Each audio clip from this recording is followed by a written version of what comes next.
Israel's defense ministry has told the military to seize additional areas in the Gaza and threaten to permanently occupy parts of it.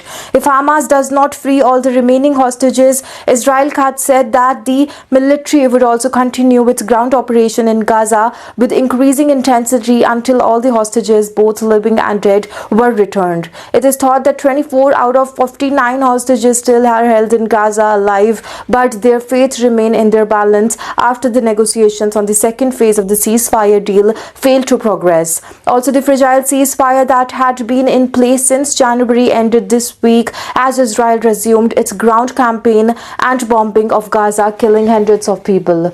The situation in the Strip has been described as gravely concerning, with the absolute disparate tragedies occurring all over Gaza by the Sam Ross for the United Nations Agencies for Palestinian Refugees, that is UNRWA. Israel and US have accused Hamas of rejecting proposals to extend the ceasefire. Also, Hamas has said it is engaging with the mediators with full responsibility and seriousness. However, Katz said in the statement on Friday that more Hamas continue its refusal, the more territory it will lose to Israel. Katz also added that the Israel still agreed to a proposal which was brought by the United States envoy Steve Witkoff to also release all the kidnapped, both living and dead, in advance and in two stages with a ceasefire in between. We will intensify the fighting with strikes from the air, sea and land, and by expanding the ground maneuver until the hostages are released and Hamas is defeated, Katz wrote. The defense minister also said Israel would implement US President Trump's voluntary transfer plan for the Gaza residents. Trump said he wants the United States to take over and rebuild the Gaza Strip while permanently removing its population of 2 million Palestinians.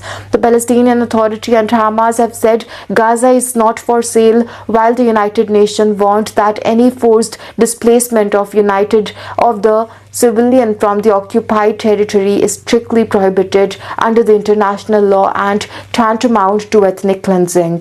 Months of negotiation led by the United States, Qatar, and the Egypt saw a ceasefire deal proposed in 3 stages. Israel and Hamas failed to agree on how to take the truce beyond the first phase. The plan stalled when the United States and Israel proposed to extend stage 1. Hamas rejected the charge and also said it was blatant attempt by Israel to evade the agreement.